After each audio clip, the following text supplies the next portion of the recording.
As I have had occasion to remark elsewhere, the pick of our exploits, from a frankly criminal point of view, are of least use for the comparatively pure purposes of these papers. They might be appreciated in a trade journal, if only that want could be supplied, by skilled manipulators of the gemming and the large light bunch, but, as records of unbroken yet insignificant success, they would be found at once too trivial and too technical, if not sordid and unprofitable into the bargain. The latter epithets, and worse, have indeed already been applied, if not to Raffles and all his works, at least to mine upon Raffles, by more than one worthy wielder of a virtuous pen. I need not say how heartily I disagree with that truly pious opinion. So far from admitting a single word of it, I maintain it is the liveliest warning that I am giving to the world. Raffles was a genius, and he could not make it pay. Raffles had invention, resource, incomparable audacity, and a nerve in 10,000. He was both strategian and tactician, and we all now know the difference between the two.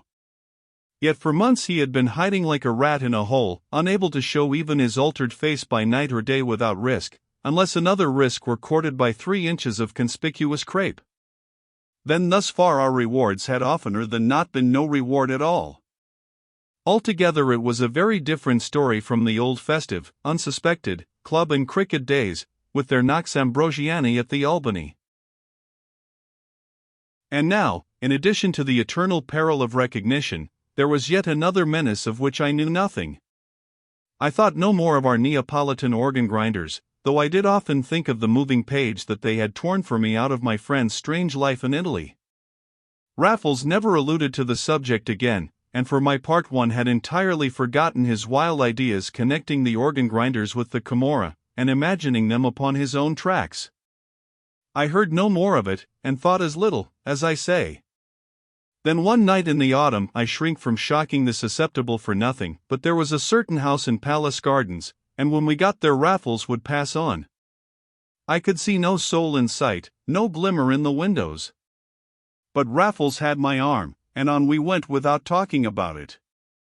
Sharp to the left on the Notting Hill side, sharper still up Silver Street, a little tacking west and south, a plunge across High Street, and presently we were home. "Pajamas first," said Raffles, with as much authority as though it mattered. It was a warm night, however, though September, and I did not mind until I came in clad as he commanded to find the autocrat himself still booted and capped. He was peeping through the blind, and the gas was still turned down. But he said that I could turn it up, as he helped himself to a cigarette and nothing with it. "May I mix you one?" said I. "No, thanks." "What's the trouble?" "We were followed." "Never." "You never saw it." "But you never looked round." "I have an eye at the back of each ear, Bunny." I helped myself and I fear with less moderation than might have been the case a minute before. "So that was why." "That was why," said Raffles, nodding, but he did not smile, and I put down my glass untouched. "They were following us then." "All up Palace Gardens." "I thought you wound about coming back over the hill." "Nevertheless, one of them's in the street below at this moment." No, he was not fooling me. He was very grim. And he had not taken off a thing, perhaps he did not think it worthwhile. "Plain clothes?" I sighed, following the sartorial train of thought, even to the loathly arrows that had decorated my person once already for a little aeon. Next time they would give me double. The skilly was in my stomach when I saw Raffles' face. "Who said it was the police, Bunny?" said he. "It's the Italians. They're only after me, they won't hurt a hair of your head, let alone cropping it. Have a drink, and don't mind me. I shall score them off before I'm done." "And I'll help you." "No, old chap, you won't. This is my own little show. I've known about it for weeks. I first tumbled to it the day those Neapolitans came back with their organs, though I didn't seriously suspect things then. They never came again, those two. They had done their part. That's the Camorra all over, from all accounts. The count I told you about is pretty high up in it, by the way he spoke, but there will be grades and grades between him and the organ grinders. I shouldn't be surprised if he had every low-down Neapolitan ice creamer in the town upon my tracks. The organization's incredible. Then do you remember the superior foreigner who came to the door a few days afterwards? You said he had velvet eyes. I never connected him with those two. Of course you didn't, Bunny, so you threatened to kick the fellow downstairs, and only made them keener on the scent. It was too late to say anything when you told me.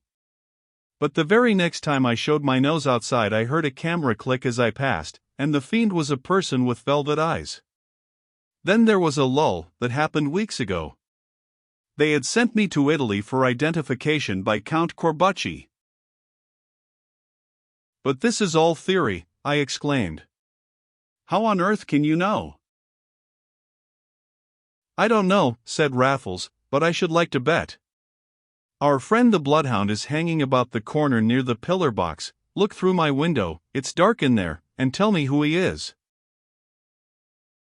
The man was too far away for me to swear to his face, but he wore a covert coat of un-English length, and the lamp across the road played steadily on his boots. They were very yellow, and they made no noise when he took a turn. I strained my eyes, and all at once I remembered the thin-soled, low-heeled, splay yellow boots of the insidious foreigner, with the soft eyes and the brown paper face, whom I had turned from the door as a palpable fraud. The ring at the bell was the first I had heard of him. There had been no warning step upon the stairs, and my suspicious eye had searched his feet for rubber soles. It's the fellow, I said, returning to Raffles, and I described his boots. Raffles was delighted. Well done, Bunny, you're coming on, said he. Now I wonder if he's been over here all the time, or if they sent him over expressly? You did better than you think in spotting those boots, for they can only have been made in Italy, and that looks like the special envoy. But it's no use speculating. I must find out.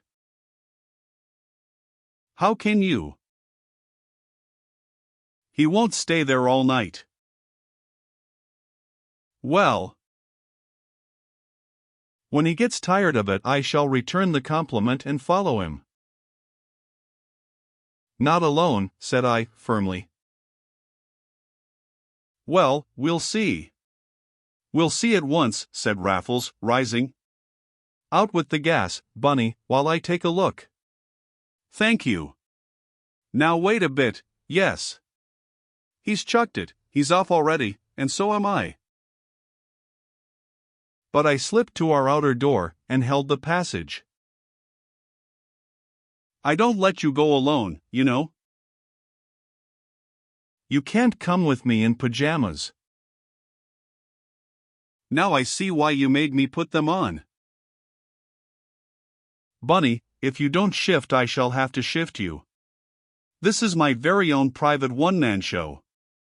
But I'll be back in an hour there. You swear? By all my gods. I gave in. How could I help giving in? He did not look the man that he had been, but you never knew with Raffles, and I could not have him lay a hand on me. I let him go with a shrug and my blessing, then ran into his room to see the last of him from the window. The creature in the coat and boots had reached the end of our little street, where he appeared to have hesitated, so that Raffles was just in time to see which way he turned. And Raffles was after him at an easy pace, and had himself almost reached the corner when my attention was distracted from the alert nonchalance of his gait. I was marveling that it alone had not long ago betrayed him, for nothing about him was so unconsciously characteristic, when suddenly I realized that Raffles was not the only person in the little lonely street. Another pedestrian had entered from the other end, a man heavily built and clad, with an astrakhan collar to his coat on this warm night, and a black slouch hat that hid his features from my bird's-eye view. His steps were the short and shuffling ones of a man advanced in years and in fatty degeneration, but of a sudden they stopped beneath my very eyes. I could have dropped a marble into the dinted crown of the black felt hat. Then, at the same moment, Raffles turned the corner without looking round, and the big man below raised both his hands and his face. Of the latter I saw only the huge white mustache, like a flying gull, as Raffles had described it, for at a glance I divined that this was his arch-enemy, the Count Corbucci himself. I did not stop to consider the subtleties of the system by which the real hunter lagged behind while his subordinate pointed the quarry like a sporting dog. I left the Count shuffling onward faster than before, and I jumped into some clothes as though the flats were on fire. If the Count was going to follow Raffles in his turn, then I would follow the Count in mine, and there would be a midnight procession of us through the town. But I found no sign of him in the empty street, and no sign in the Earl's Court Road, that looked as empty for all its length, save for a natural enemy standing like a waxwork figure with a glimmer at his belt. "Officer," I gasped, "have you seen anything of an old gentleman with a big white mustache?" The unlicked cub of a common constable seemed to eye me the more suspiciously for the flattering form of my address. "Took a hansom," said he at length. "A hansom." Then he was not following the others on foot, there was no guessing his game. But something must be said or done. "He's a friend of mine," I explained, "and I want to overtake him." "Did you hear where he told the fellow to drive?" A curt negative was the policeman's reply to that, and if ever I take part in a night assault at arms, revolver versus baton, in the back kitchen, I know which member of the Metropolitan Police Force I should like for my opponent. If there was no overtaking the Count, however, it should be a comparatively simple matter in the case of the couple on foot, and I wildly hailed the first hansom that crawled into my ken. I must tell Raffles who it was that I had seen. The Earl's Court Road was long, and the time since he vanished in it but a few short minutes. I drove down the length of that useful thoroughfare, with an eye apiece on either pavement, sweeping each as with a brush, but never a Raffles came into the pan. Then I tried the Fulham Road, first to the west, then to the east, and in the end drove home to the flat as bold as brass. I did not realize my indiscretion until I had paid the man and was on the stairs. Raffles never dreamt of driving all the way back, but I was hoping now to find him waiting up above. He had said an hour. I had remembered it suddenly. And now the hour was more than up. But the flat was as empty as I had left it. The very light that had encouraged me, pale though it was, as I turned the corner in my hansom, was but the light that I myself had left burning in the desolate passage. I can give you no conception of the night that I spent. Most of it I hung across the sill, throwing a wide net with my ears, catching every footstep afar off, every hansom bell farther still, only to gather in some alien whom I seldom even landed in our street. Then I would listen at the door. He might come over the roof, and eventually someone did, but now it was broad daylight, and I flung the door open in the milkman's face, which whitened at the shock as though I had ducked him in his own pail. "You're late," I thundered as the first excuse for my excitement. "Beg your pardon," said he, indignantly, "but I'm half an hour before my usual time."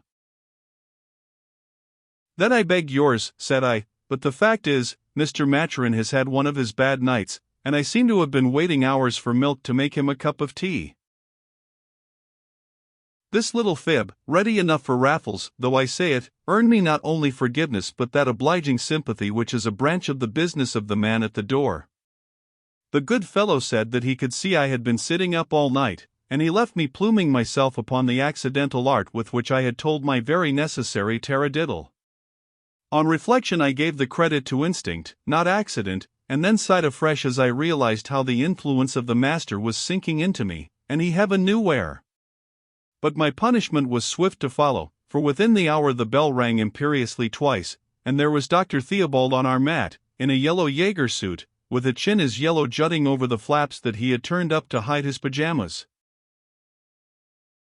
"What's this about a bad night?" said he. He couldn't sleep, and he wouldn't let me, I whispered, never loosening my grasp of the door, and standing tight against the other wall. "But he's sleeping like a baby now. I must see him. He gave strict orders that you should not. I'm his medical man, and I." "You know what he is," I said, shrugging. "The least thing wakes him, and you will if you insist on seeing him now. It will be the last time, I warn you. I know what he said, and you don't." The doctor cursed me under his fiery mustache.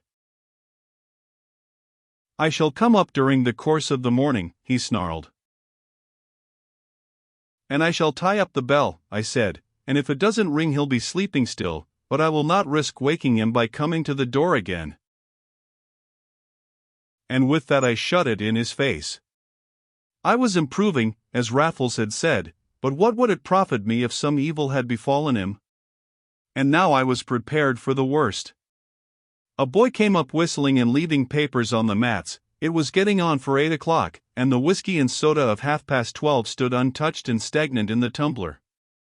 If the worst had happened to Raffles, I felt that I would either never drink again, or else seldom do anything else. Meanwhile I could not even break my fast, but roamed the flat in a misery not to be described, my very linen still unchanged, my cheeks and chin now tawny from the unwholesome night. How long would it go on? I wondered for a time. Then I changed my tune. How long could I endure it? It went on actually until the forenoon only, but my endurance cannot be measured by the time, for to me every hour of it was an Arctic night. Yet it cannot have been much after 11 when the ring came at the bell, which I had forgotten to tie up after all. But this was not the doctor, neither, too well I knew, was it the wanderer returned. Our bell was the pneumatic one that tells you if the touch be light or heavy. The hand upon it now was tentative and shy. The owner of the hand I had never seen before. He was young and ragged, with one eye blank, but the other ablaze with some fell excitement. And straightway he burst into a low torrent of words, of which all I knew was that they were Italian, and therefore news of Raffles, if only I had known the language. But dumb show might help us somewhat, and in I dragged him, though against his will, a new alarm in his one wild eye. "Non capite," he cried when I had him inside and had withstood the torrent. "No, I'm bothered if I do," I answered, guessing his question from his tone. "Vostro amico," he repeated over and over again, and then, "Poco tempo, poco tempo, poco tempo." For once in my life the classical education of my public school days was of real value. My pal, and no time to be lost. I translated freely, and flew for my hat. "Ecco, signore," cried the fellow, snatching the watch from my waistcoat pocket, and putting one black thumbnail on the long hand, the other on the numeral 12. "Mezzogiorno, poco tempo, poco tempo." And again I seized his meaning, that it was 20 past 11, and we must be there by 12. But where? It was maddening to be summoned like this, and not to know what had happened, nor to have any means of finding out. But my presence of mind stood by me still. I was improving by 7 league strides, and I crammed my handkerchief between the drum and hammer of the bell before leaving. The doctor could ring now till he was black in the face, but I was not coming, and he need not think it. I half expected to find a hansom waiting, but there was none, and we had gone some distance down the Earl's Court Road before we got one. In fact, we had to run to the stand. Opposite is the church with the clock upon it, as everybody knows, and at sight of the dial my companion had wrung his hands. It was close upon the half-hour. "Poco tempo, pochissimo," he wailed. "Bloomsbury Skiwar," he then cried to the cabman, "Numero trentato." "Bloomsbury Square," I roared on my own account. "I'll show you the house when we get there, only drive like be damned." My companion lay back gasping in his corner. The small glass told me that my own face was pretty red. "A nice show," I cried, "and not a word can you tell me. Didn't you bring me a note?" I might have known by this time that he had not, still I went through the pantomime of writing with my finger on my cuff. But he shrugged and shook his head. "Niente," said he. "Una question di vita, di vita." "What's that?" I snapped, my early training comin' again. "Say it slowly, andante rallentando." Thank Italy for the stage instructions in the songs one used to murder. The fellow actually understood. Una question di vita. Or Moors, eh? I shouted, and up went the trap door over our heads. "Avanti, avanti, avanti," cried the Italian, turning up his one-eyed face. "Hell to leather," I translated, "and double fare if you do it by 12 o'clock. But in the streets of London how is one to know the time? In the Earl's Court Road it had not been half-past, and at Barker's in High Street it was but a minute later. A long half-mile a minute, that was going like the wind, and indeed we had done much of it at a gallop. But the next 100 yards took us 5 minutes by the next clock, and which was one to believe? I fell back upon my own old watch, it was my own, which made it 18 minutes to the hour as we swung across the Serpentine Bridge, and by the quarter we were in the Bayswater Road, not up for once. "Presto, presto," my pale guide murmured. "Affrettativi avanti." "10 bob if you do it," I cried through the trap, without the slightest notion of what we were to do. But it was una question di vita, and vostro amico must and could only be my miserable Raffles. What a very godsend is the perfect hansom to the man or woman in a hurry! It had been our great good fortune to jump into a perfect hansom. There was no choice, we had to take the first upon the rank, but it must have deserved its place with the rest nowhere. New tires, superb springs, a horse in 1,000, and a driver up to every trick of his trade. In and out we went like a fast half-back at the rugby game, yet where the traffic was thinnest, there were we. And how he knew his way! At the Marble Arch he slipped out of the main stream, and so into Wigmore Street, then up and in and out and on until I saw the gold tips of the museum palisade gleaming between the horse's ears in the sun. Plop, plop, plop, ting, ling, ling, bell and horseshoes, horseshoes and bell, until the colossal figure of C.E.J. Fox in a grimy toga spelled Bloomsbury Square with my watch still wanting 3 minutes to the hour. "What number?" cried the good fellow overhead. "Trentotto, Trentotto," said my guide, but he was looking to the right, and I bundled him out to show the house on foot. I had not half a sovereign after all, but I flung our dear driver a whole one instead, and only wished that it had been 100.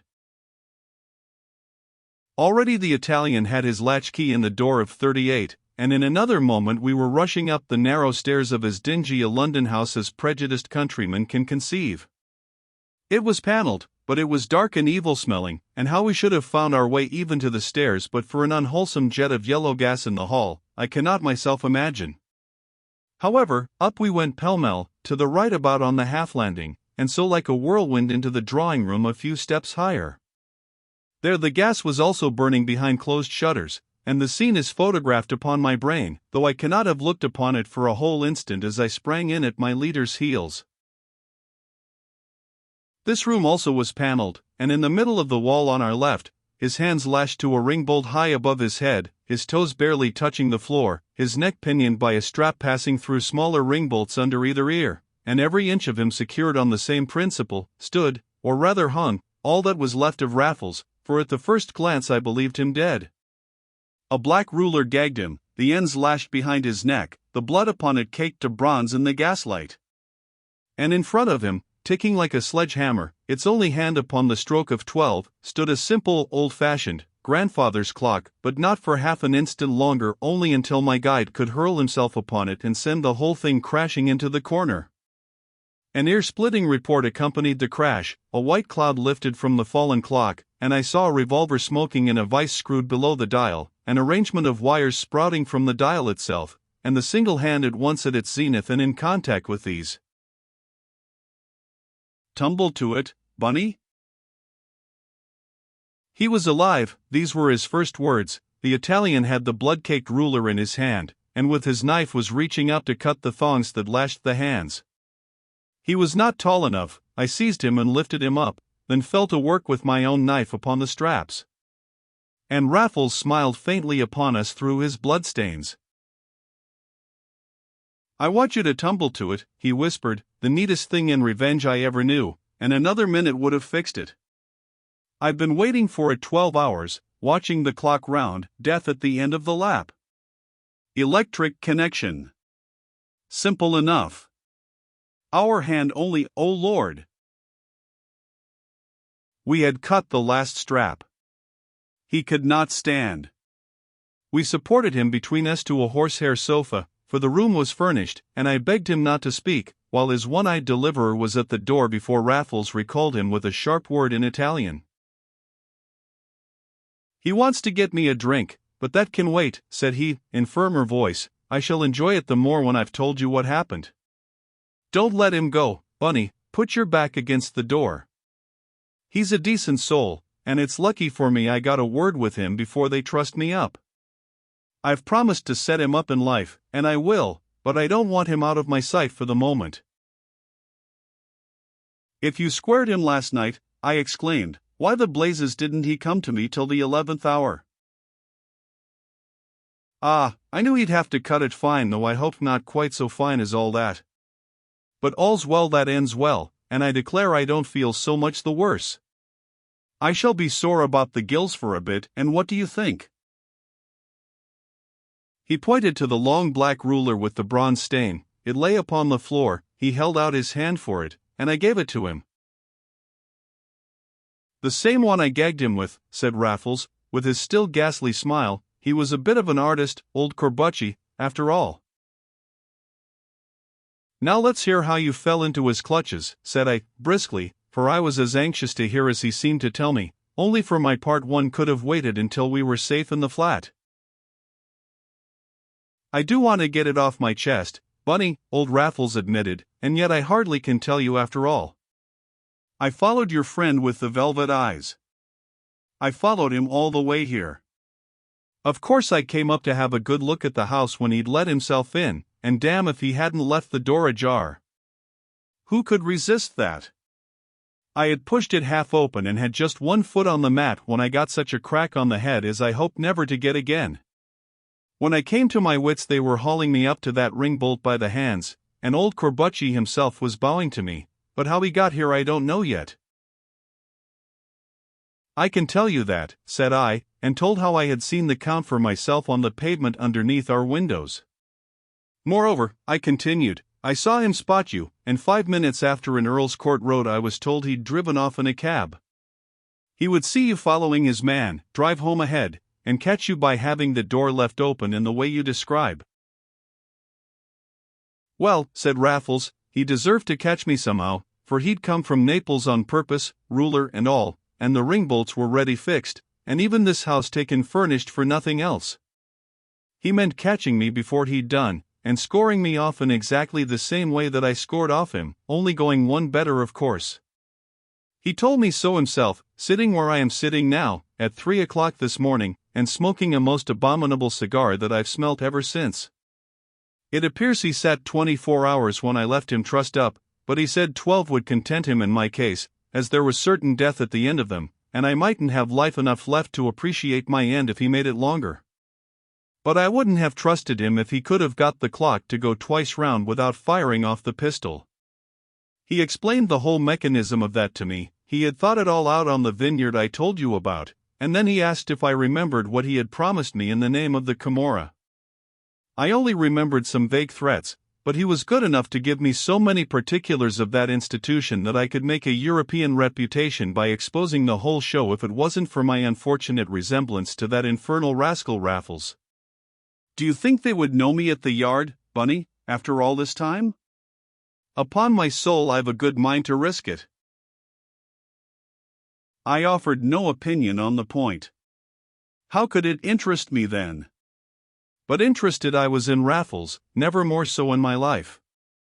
He had been tortured all night and half a day, yet he could sit and talk like this the moment we cut him down. He had been within a minute of his death, yet he was as full of life as ever, ill-treated and defeated at the best. He could still smile through his blood as though the boot were on the other leg. I had imagined that I knew my Raffles at last. I was not likely so to flatter myself again. But what has happened to these villains? I burst out, and my indignation was not only against them for their cruelty, but also against their victim for his phlegmatic attitude toward them. It was difficult to believe that this was Raffles. "Oh," said he, "they were to go off to Italy instanter, they should be crossing now. But do listen to what I am telling you, it's interesting, my dear man. This old sinner Corbucci turns out to have been no end of a boss in the Camorra, says so himself. One of the Capi Perans, my boy, no less, and the velvety Johnny a Giovanni Onorato, Anglesey, fresher. This fellow here was also in it, and I've sworn to protect him from them evermore, and it's just as I said, half the organ grinders in London belong, and the whole lot of them were put on my tracks by secret instructions. This excellent youth manufactures iced poison on Saffron Hill when he's at home. And why on earth didn't he come to me quicker? Because he couldn't talk to you, he could only fetch you, and it was as much as his life was worth to do that before our friends had departed. They were going by the 11 o'clock from Victoria, and that didn't leave much chance, but he certainly oughtn't to have run it as fine as he did. Still, you must remember that I had to fix things up with him in the fewest possible words, in a single minute, that the other two were indiscreet enough to leave us alone together. The ragamuffin in question was watching us with all his solitary eye, as though he knew that we were discussing him. Suddenly he broke out in agonized accents, his hands clasped, and a face so full of fear that every moment I expected to see him on his knees. But Raffles answered kindly, reassuringly, I could tell from his tone, and then turned to me with a compassionate shrug. He says he couldn't find the mansions, Bunny, and really it's not to be wondered at. I had only time to tell him to hunt you up and bring you here by hook or crook before 12 today, and after all he has done that. But now the poor devil thinks you're riled with him, and that will give him away to the Camorra. Oh, it's not with him I'm riled, I said frankly, but with those other blackguards, and with you, old chap, for taking it all as you do, while such infamous scoundrels have the last laugh, and are safely on their way to France. Raffles looked up at me with a curiously open eye, an eye that I never saw when he was not in earnest. I fancied he did not like my last expression but one. After all, it was no laughing matter to him. But are they? Said he. I'm not so sure. You said they were. I said they should be. Didn't you hear them go? I heard nothing but the clock all night. It was like Big Ben striking at the last, striking 9 to the fellow on the drop. And in that open eye I saw at last a deep glimmer of the ordeal through which he had passed. But, my dear old Raffles, if they're still on the premises. The thought was too thrilling for a finished sentence. I hope they are, he said grimly, going to the door. There's a gas on. Was that burning when you came in? Now that I thought of it, yes, it had been. And there's a frightfully foul smell, I added, as I followed Raffles down the stairs. He turned to me gravely with his hand upon the front room door, and at the same moment I saw a coat with an astrakhan collar hanging on the pegs. They are in here, Bunny, he said, and turned the handle. The door would only open a few inches. But a detestable odor came out, with a broad bar of yellow gaslight. Raffles put his handkerchief to his nose. I followed his example, signing to our ally to do the same, and in another minute we had all three squeezed into the room. The man with the yellow boots was lying against the door, the Count's great carcass sprawled upon the table, and at a glance it was evident that both men had been dead some hours. The old camerist had the stem of a liqueur glass between his swollen blue fingers, one of which had been cut in the breakage, and the livid flesh was also brown with the last blood that it would ever shed.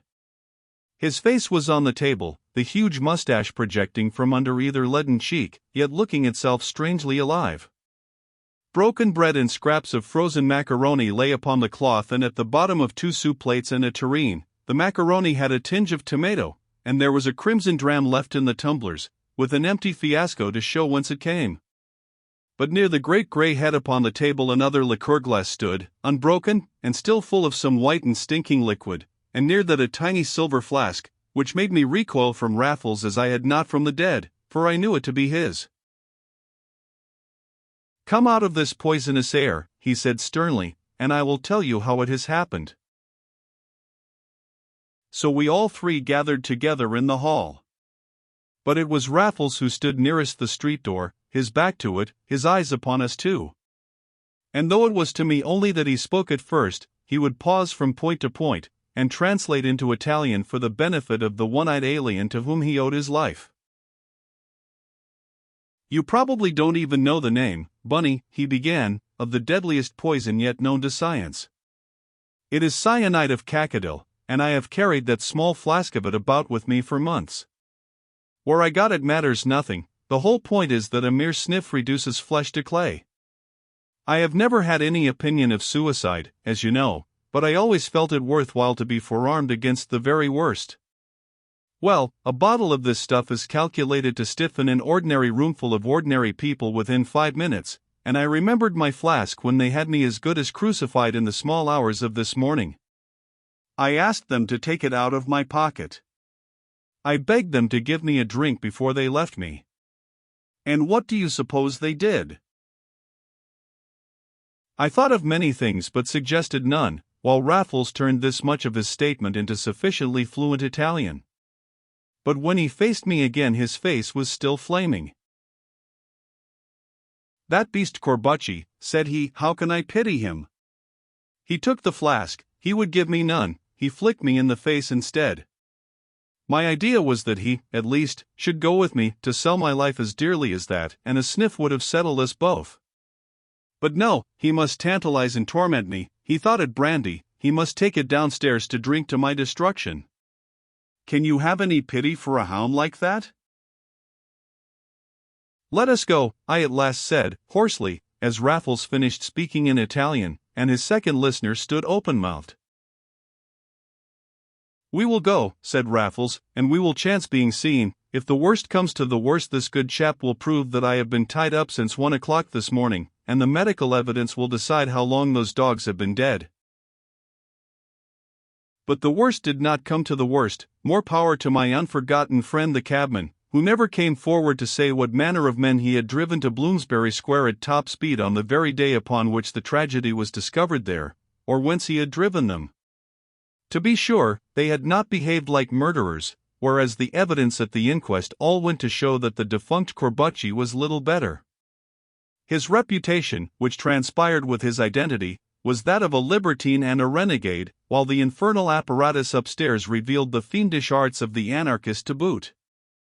The inquiry resulted eventually in an open verdict, and was chiefly instrumental in killing such compassion as is usually felt for the dead who die in their sins. But Raffles would not have passed this title for this tale.